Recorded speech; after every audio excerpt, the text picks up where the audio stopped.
Muy buenas, estás escuchando Detrás de la Verdad. Mi nombre es Fran Muñoz y te doy la bienvenida al episodio de mayo del 2024. Como siempre y antes de empezar, dar las gracias a nuestros productores, ya que su ayuda es muy importante para la viabilidad de este podcast. Si te aportan algo nuestros episodios, si crees que lo merecemos, puedes colaborar invitándonos a un café en la página coffee.com/detrás de la verdad 79486 o a través de la cuenta de PayPal detrás de la verdad podcast@outlook.es. Recuerda que, por pequeña que sea tu aportación, para nosotros es muy importante. En la descripción de este episodio te dejo ambas vías. Recuerda que es muy importante para un podcast pequeño como el nuestro que nos des un me gusta, que nos dejes un comentario y sobre todo que lo compartas con tus amigos. Es la única manera que tenemos para que las diferentes plataformas nos den más visibilidad y sobre todo y a título personal para conocer qué episodio te ha gustado más. Muchas gracias por tu apoyo. Valdepeñas es un pequeño municipio de Ciudad Real que en la actualidad cuenta con 30.000 habitantes censados y 4.000 menos en el momento de los hechos. Corría el 18 de junio de 1993. Eran las 9 de la noche cuando dos vecinos de la localidad, Ángel Ibáñez, de 24 años, y Sara Dotor, de 21, estaban disfrutando de un rato de intimidad en el parque municipal del municipio. La pareja se percata de que un individuo, en actitud merodeadora, les espiaba, lo que motivó que los jóvenes cambiaran varias veces de sitio por la molestia que les causaba la persistente actitud de aquel extraño mirón que llevaba desde las 4 de la tarde dando paseos en bicicleta por el parque. Sobre las 11 menos cuarto de la noche, la joven pareja deciden abandonar el parque. Cuando estaban en la entrada del recinto, fueron abordados por aquel joven que los espiaba, que armado con una navaja, rodeó el cuello de Ángel colocándole la punta de la misma en la parte izquierda de su cuello. Con la intención de robarles, les obligó a salir del parque y dirigirse a una zona próxima a la vía férrea, Madrid-Cádiz, que bordea el lugar. Una vez en aquella zona solitaria y poco iluminada, exigió a la joven pareja que le dieran el dinero que llevaban.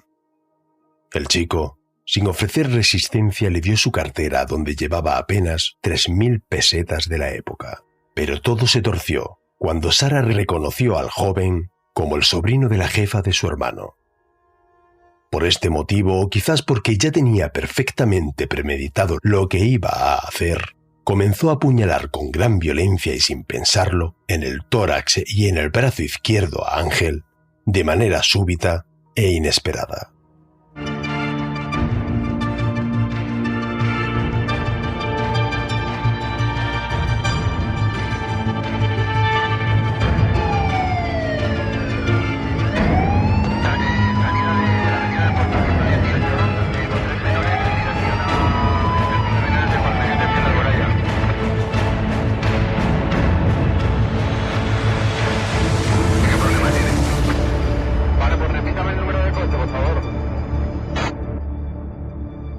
Detrás de la verdad.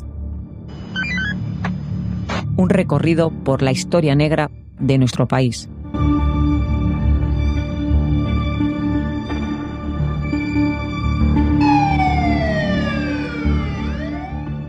El agresor llegó a asestar 6 puñaladas sucesivas a Ángel, una de ellas entre las costillas con tal fuerza que le dejó una marca perfecta de la parte inferior de la empuñadura del arma. Ante la repentina agresión, al joven apenas le dio tiempo de interponer su brazo para defenderse, como demuestra la herida que le atravesó por completo su muñeca, seccionando los tendones y fracturando el escafoides. El agresor siguió apuñalándolo incluso después de caer inerte al suelo. Sara, que nada pudo hacer para evitar la agresión a su novio, al ver que éste se desplomaba, salió huyendo a lo largo de la valla que delimita la vía férrea, en dirección a la estación. El agresor consiguió darle alcance a unos 100 metros, donde le propinó una cuchillada en su nuca que le produjo la inmediata caída de bruces. Colocó a la joven boca arriba, sobre el ligero talud que forma la plataforma de la vía, y tras despojarla de sus ropas, realizó diversos tocamientos y abusos que provocaron varias heridas y contusiones en su cuerpo. Sara estaba inmovilizada y aterrorizada en el suelo.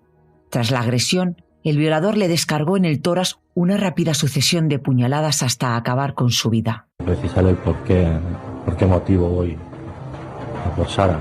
Simplemente pues salgo por miedo, será por miedo a que le delate. Por miedo a que me delaten. ¿Y qué hace usted cuando sigue detrás de Sara? ¿Qué intención tiene? ¿Matarla? Seguir apuñalando. Antes de apuñalarla, ¿por qué la despoja de la ropa? Pues no sé, igual al querer moverla o lo que sea, mientras que seguía empuñando el arma y seguía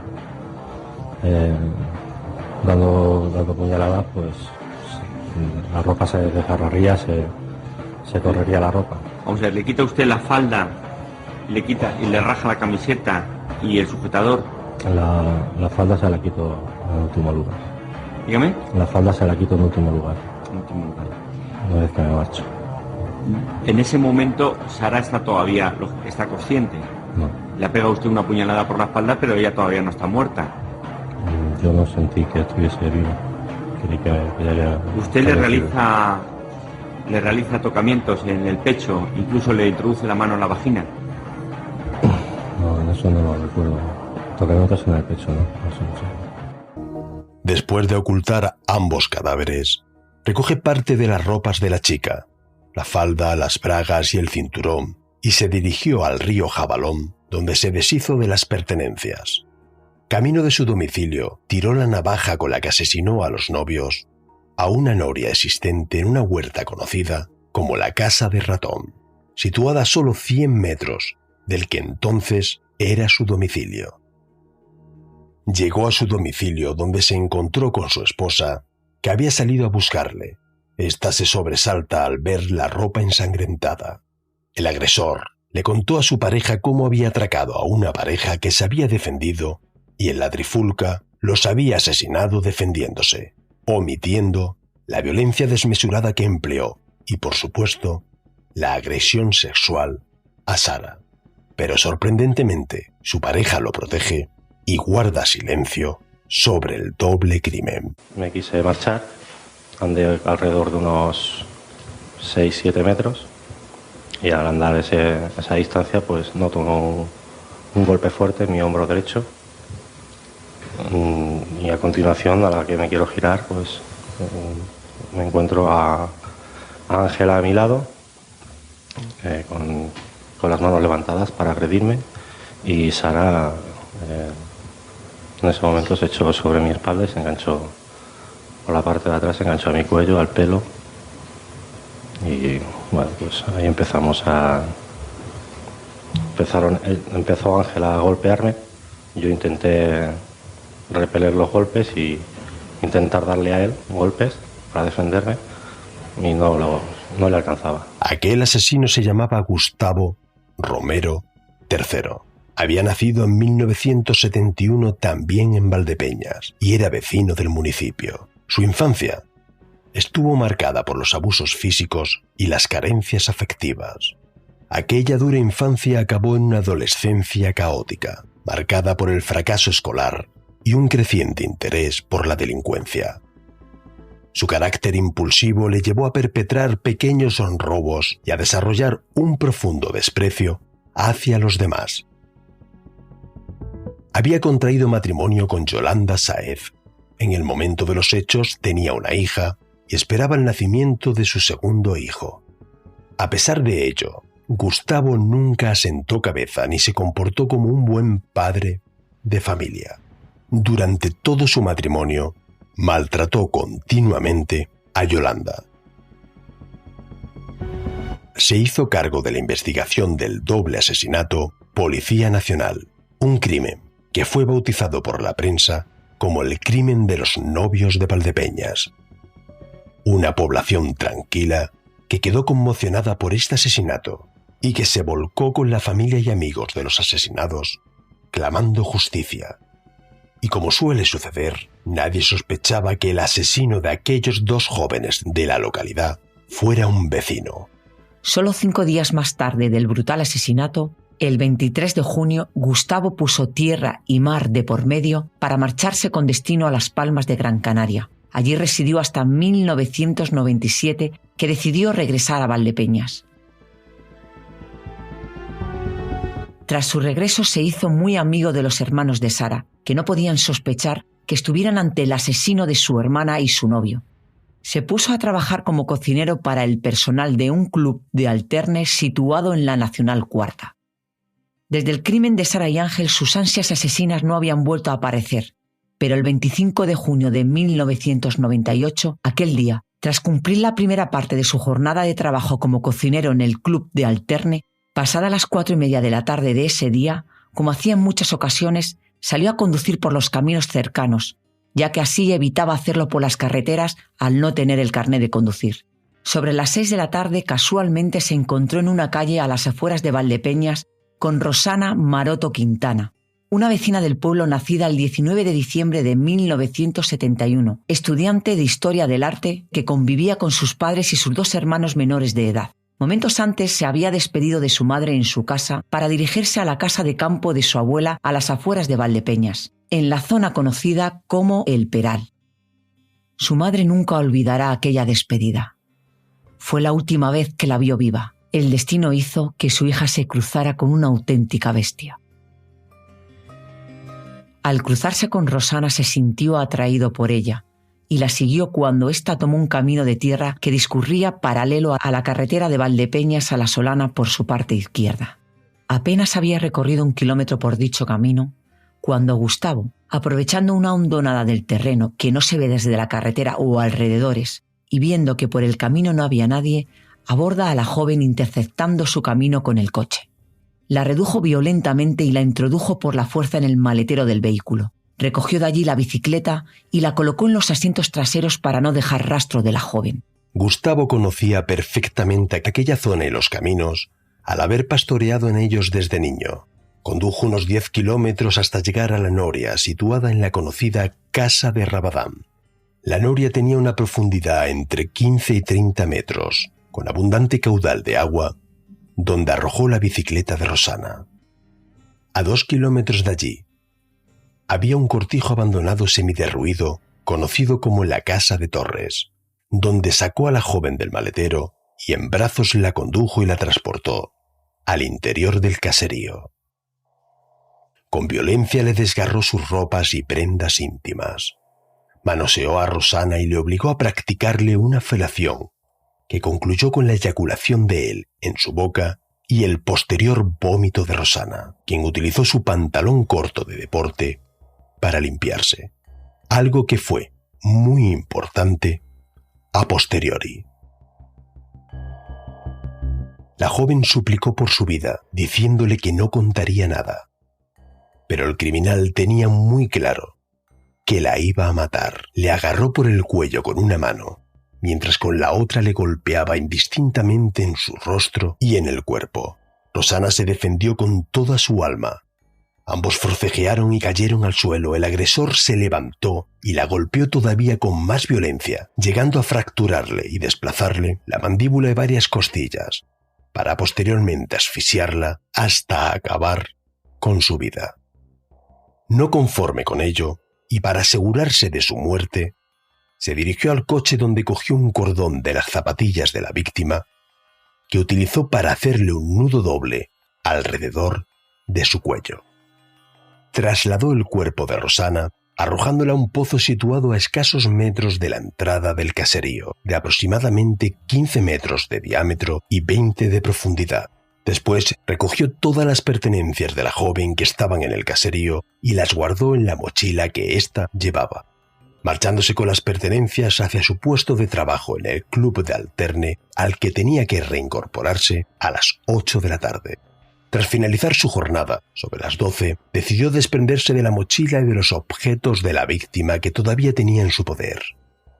Sabedor que el pantalón deportivo de la joven se encontraba impregnado de fluidos corporales, su propio semen y vómito de la propia joven, los enjuagó vaciando el contenido de un botellín de agua que Teresa guardaba en el macuto, lo introdujo en una bolsa de basura y volvió a alojarlo en el interior de la mochila. en el punto kilométrico 202 de la Nacional Cuarta, perteneciente al municipio de Valdepeñas, y tras colocar en el interior una piedra de unos 7 kilos como lastre, lo lanzó al río Jabalón, que contaba con escaso caudal en esa fecha, y cometió su primer error. Su intención era que no se descubrieran las pertenencias como sucedió en el caso de los novios asesinados, pero el macuto con la ropa de Rosana salió a flote. La desaparición de la joven volvió a golpear a una población tranquila como es la de Valdepeñas, que acumulaba en solo 5 años un segundo suceso trágico. El municipio se volcó en las tareas de rastreo y localización de Rosana. Rosana también era una persona con mucho temple y mucha energía y no era de las que se dejaban coger por cualquiera. Pues se piensa que se haya podido ir ella con algún amigo. Extraña porque es una chica ordenada y muy apegada a su familia y muy responsable. Extraña, pero claro, toda esa hipótesis es la primera que se va. A los pocos días de la desaparición de la joven, el caudal del río Jalón bajó ante la ausencia de lluvias y durante las labores de rastreo fueron localizados en su cauce tanto la mochila con la ropa que el propio padre de la víctima reconoció como la bicicleta.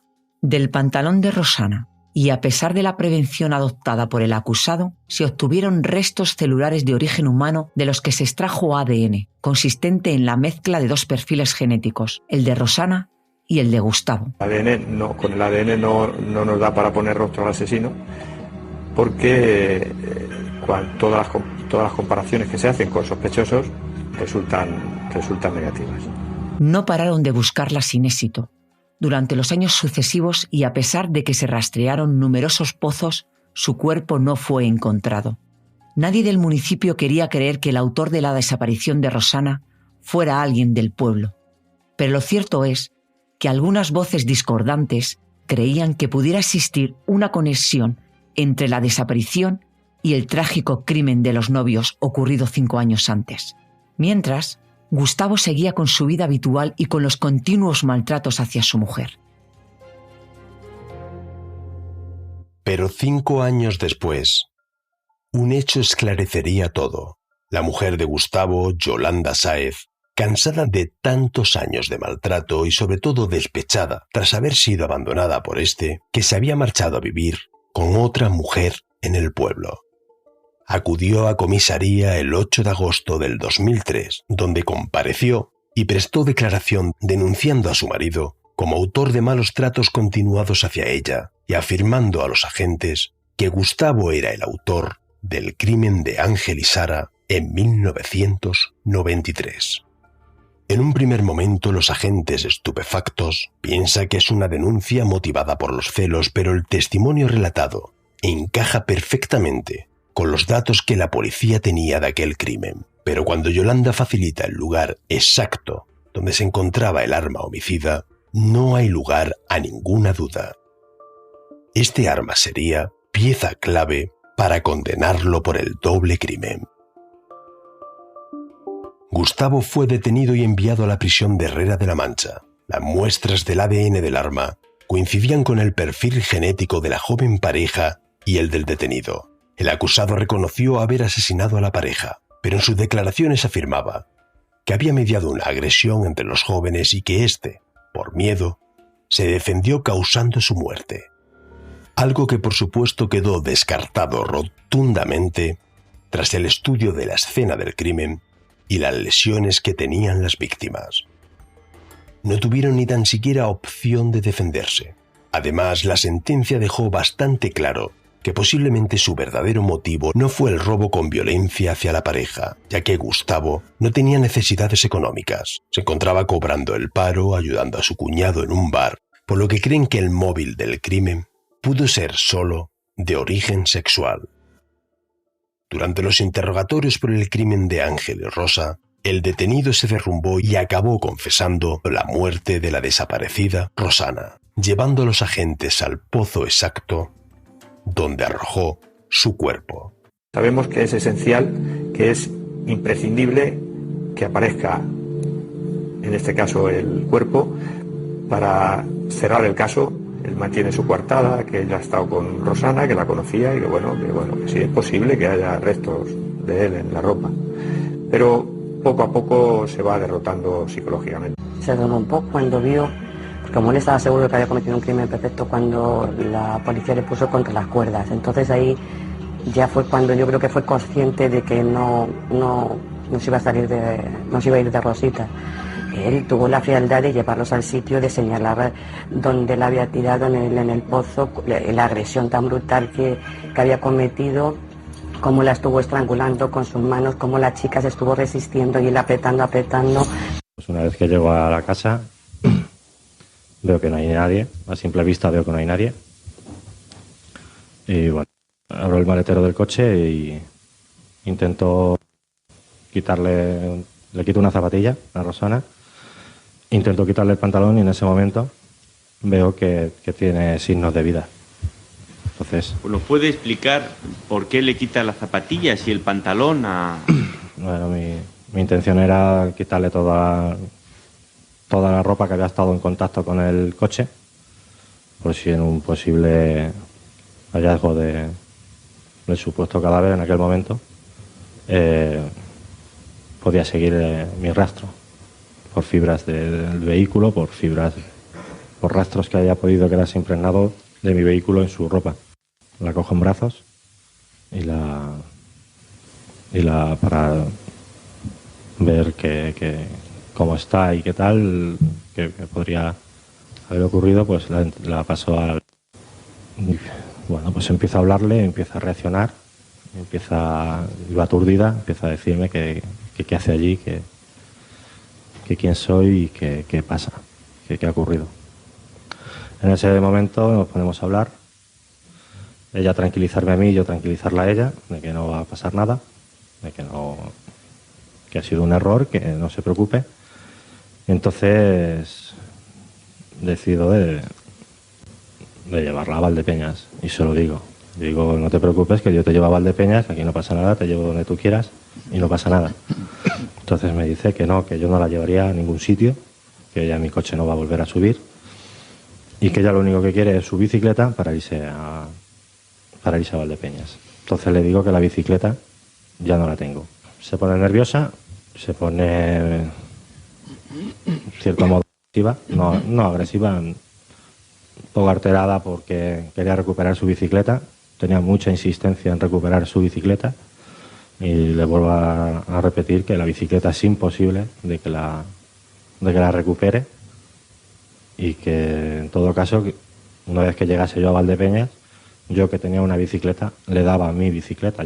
El 16 de octubre del 2003, los agentes especialistas del Grupo Especial de Operaciones, GEO, realizó el rescate del cuerpo de Rosana del interior del pozo. Era un pozo bastante profundo, fue meterse, sacar los restos, luego también había restos de animales, o sea, tuvieron que estar allí encima de una mesa, poniendo apartando unos restos de otros.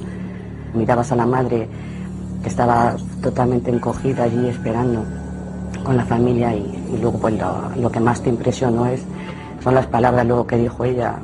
Hace 5 años la dejé feliz y contenta, que iba a bañarse a la casa de campo y ahora me devuelven un saquito pequeño de huesos. Eso fue tremendo.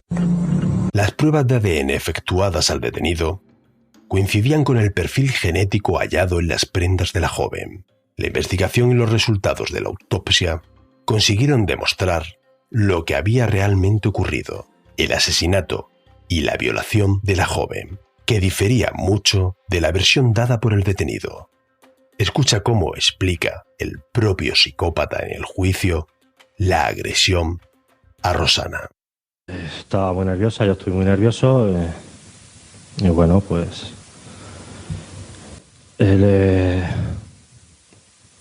sugiero que me hiciese una felación. ¿Cómo? ¿Que le sugiere? Sí. ¿Que le sugiere? Sí. ¿No se lo ordena violentamente? No. En ningún momento ¿No le arranca la ropa violentamente? No. ¿Sabe usted que la ropa ha aparecido destrozada, arrancada violentamente? No lo sabía. ¿Le sugiere que? Dígame, entonces. Pues que me practique una felación. como paso para seguir negociando si regresan o no a Valdepeñas o antes de matarla, que ya es lo que usted ha decidido. Bueno, antes de decidir acabar con su vida, pues cabe la posibilidad de seguir negociando y de seguir tranquilizándonos y de recuperar otra vez la tranquilidad que hubo unos momentos antes. Ella accede. ¿Acceda voluntariamente? Sí. Accede voluntariamente. Bueno, pues en el transcurso de la felación, pues ahí le practico tocamientos, sí. Meses después de su detención, Gustavo quiso escribir una carta pidiendo perdón a la familia de los 3 asesinados. Su abogado la leyó en rueda de prensa.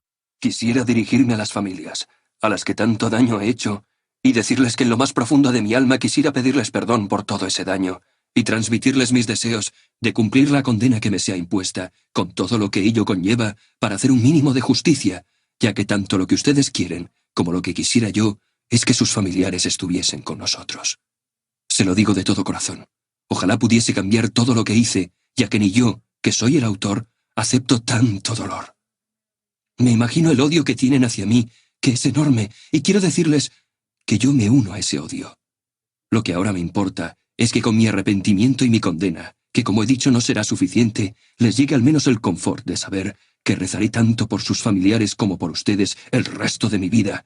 Sin más, volverles a pedir perdón y por supuesto a Ángel, Sara y Rosana. De todo corazón, lo siento muchísimo. Perdonadme. Este arrepentimiento contrastaba con el informe elaborado por los psiquiatras que trataron al acusado. En dicho informe dictaminaron que Gustavo se encontraba en perfecto uso de sus facultades mentales. Tenía una capacidad intelectual normal, sin que se hubiera detectado enfermedad mental. Si bien padecía un trastorno antisocial de la personalidad, que no le impedía conocer entre el bien y el mal, eligiendo con arreglo a ese conocimiento, no teniendo tampoco afectadas sus facultades volitivas e intelectivas por la ingesta de alcohol o sustancia estupefaciente alguna. Es decir, un psicópata en toda regla. El 22 de abril del 2005 fue condenado por el asesinato de Rosana a 25 años de prisión y a 12 años por la agresión sexual, así como la prohibición de regresar a Valdepeñas y comunicarse con familiares de la víctima durante 5 años, cuyo cumplimiento comenzará a partir de obtener su primer permiso penitenciario. Pues simplemente de pedirle perdón a las familias, como a las familias de Sara y de Ángel, y mi arrepentimiento. Y que ojalá hubiese muerto yo antes que ellos. Nada más. Callar. Silencio. Silencio. El caso del silencio de la mujer de Gustavo es digno de estudio. Si bien es cierto que fue clave para la resolución de los 3 asesinatos, solo actuó cuando éste la abandonó. Es cierto que era una mujer dependiente y víctima de malos tratos y tal vez tenía un miedo insuperable hacia Gustavo, pero desde luego, si hubiera hablado antes, Rosana estaría viva. Él no me dijo nada de dinero, sino simplemente que fue a robarles y que viendo que la muchacha los conocía, porque le dijo que era familiar de una tía suya. Un psicópata de manual, siempre intentando culpar a los demás y no asumiendo responsabilidades. Quienes han tratado con él en prisión lo definen como una persona encantadora y con un gran magnetismo. Otra vez, a subir la tensión en ese momento, empieza otra vez a subir el tono de voz de ella, el tono de voz yo. Entonces, bueno, pues en ese momento es cuando decido y practico el estrangularla con las manos. Y bueno, pues aprieto sin control, aprieto con muchísima fuerza. Aprieto y bueno, ella pues en el movimiento de sus manos cogidas a mis brazos y con sus piernas pues ahí ella se menea, pues sigo apretando y una vez que veo que ya no tiene vida, que deja de mover piernas, de mover brazos, entonces creo que la he asfixiado y la dejo caer. Que el lenguaje de este individuo es un lenguaje que recuerda el lenguaje técnico. decido practicar. Utiliza palabras que están carentes en este momento, carentes de emoción. Un sujeto verdaderamente emocionado dice la estrangulo, la machaco. No, él decide y además utiliza, insisto, este lenguaje que de alguna forma te lleva de la mano a pensar que es una instrumentalización, que hay una técnica y que por lo tanto te está recordando siempre que él no es cualquier cosa. Él es un individuo ordenado, él es un individuo organizado. De ahí que efectivamente, bien, después de cometer su crimen, que él no interpretará como crimen, sino como un acto más razonablemente hecho porque la otra se opuso a hacer las cosas que él decía, entonces naturalmente elimina pruebas. Fue condenado por el delito de robo con intimidación a 4 años, 2 meses y 1 día de prisión menor.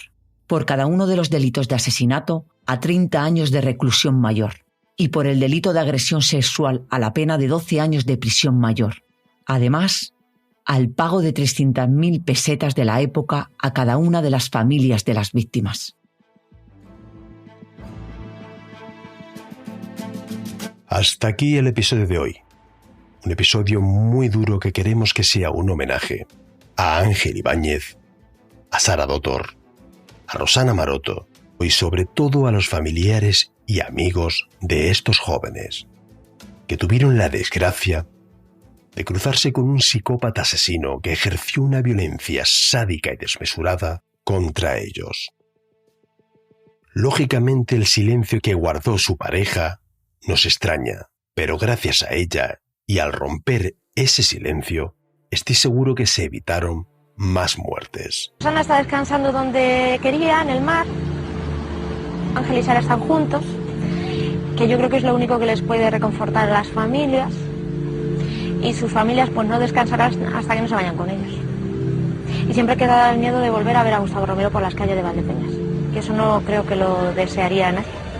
Muchas gracias como siempre a Carmen por su colaboración y ayuda en la producción de este episodio. Muchas gracias a ti por acompañarnos hasta aquí y por todo el cariño que nos mostráis.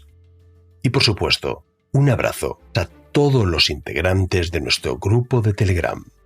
Nos vemos como siempre el primer lunes del mes siguiente, no sin antes mandarte un fuerte abrazo y recuerda, no te olvides de intentar ser feliz.